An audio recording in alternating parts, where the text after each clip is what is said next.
नमस्कार। आज हम बात करने वाले हैं भारत की बुनियाद की, उस दस्तावेज की जो 1 अरब से ज्यादा लोगों के अधिकारों, कर्तव्यों और सपनों को एक धागे में पिरोता है। जी हां, हम बात कर रहे हैं भारत के संविधान की। चलिए सीधे मुद्दे पर आते हैं। क्या यह बात आपको पता है कि भारतीय संविधान दुनिया का सबसे लंबा लिखा हुआ संविधान है? और देखिए, यह सिर्फ कोई रिकॉर्ड नहीं है, ये इस बात का सबूत है कि कितने अलग अलग तरह के लोगों और संस्कृतियों वाले देश को एक साथ लाने के लिए कितनी गहराई से सोचा विचारा गया था। ये महज एक कानून की किताब नहीं, बल्कि हमारे राष्ट्र की आत्मा का आईना है। तो इस शानदार दस्तावेज को बेहतर ढंग से समझने के लिए हमने इस पूरे सफर को 4 हिस्सों में बांटा है। सबसे पहले हम जानेंगे कि यह बना कैसे, फिर देखेंगे कि इसके मूल सिद्धांत क्या हैं, इसकी बनावट कैसी है और आखिर में इसे बनाने की प्रेरणा कहां से मिली। तो चलिए शुरू करते हैं पहले खंड से और उस ऐतिहासिक सफर पर चलते हैं जिसने एक बिखरे हुए देश को एक संगठित गणराज्य की शक्ल दी। सोचिए जरा, आजादी के ठीक बाद का वो दौर जब एक नए राष्ट्र का भविष्य लिखा जा रहा था। संविधान सभा में सालों तक बहसें चली, चर्चाएं हुई और तब जाकर इस दस्तावेज ने आकार लिया। और इस बहुत बड़े काम की बागडोर संभाली थी प्रारूपण समिति के अध्यक्ष डॉक्टर B.R. अम्बेडकर ने।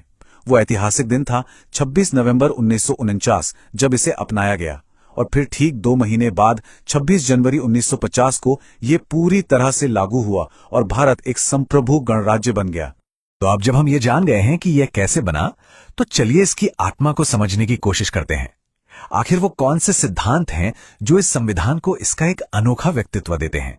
तो इस संविधान का डीएनए क्या है? ये कुछ प्रमुख विशेषताएं हैं जो इसे परिभाषित करती हैं। देखिए, ये सिर्फ लंबा चौड़ा ही नहीं है, बल्कि ये नागरिकों को मौलिक अधिकार देता है और उन अधिकारों को सुरक्षित रखने के लिए एक आजाद न्यायपालिका की भी स्थापना करता है। साथ ही एकल नागरिकता का सिद्धांत ये पक्का करता है कि हमारी पहली पहचान किसी राज्य से नहीं बल्कि भारत से हो।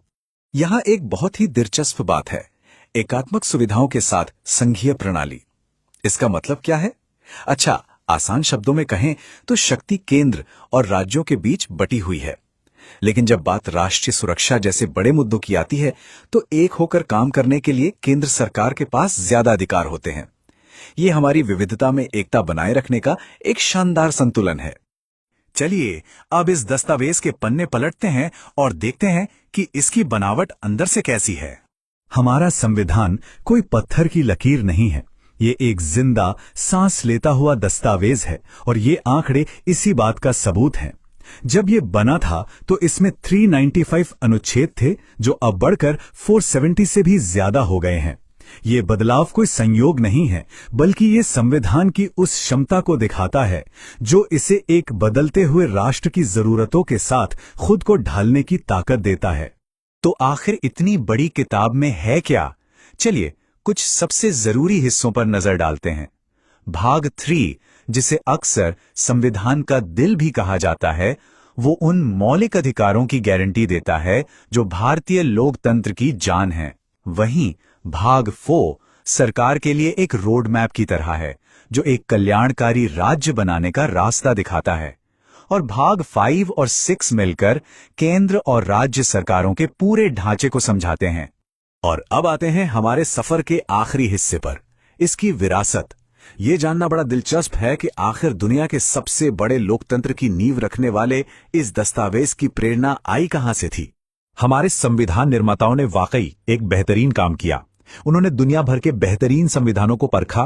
ब्रिटेन से संसदीय प्रणाली का विचार लिया, अमेरिका से मौलिक अधिकार और आयरलैंड से राज्य के नीति निर्देशक सिद्धांत। लेकिन ये कोई नकल नहीं थी, नहीं। उन्होंने इन सारे महान विचारों को भारतीय मिट्टी के हिसाब से ढाला और कुछ ऐसा बनाया जो सच में अनोखा और हमारा अपना था। और आखिर में हर बहस, हर कानून, हर अधिकार, सब कुछ इसी एक लाइन पर आकर टिकता है। भारतीय संविधान देश का सर्वोच्च कानून है। कोई भी सरकार, कोई भी अदालत, कोई भी नागरिक इससे ऊपर नहीं है। और इसी को कहते हैं कानून का शासन। तो हम आपको इसी एक सवाल के साथ छोड़कर जा रहे हैं। 75 से भी ज्यादा साल गुजर जाने के बाद यह विशाल और गतिशील दस्तावेज आज भी दुनिया के सबसे बड़े लोकतंत्र का मार्गदर्शन कैसे कर रहा है? ये एक ऐसा सवाल है जो इसकी कभी न खत्म होने वाली शक्ति और प्रासंगिकता को दर्शाता है।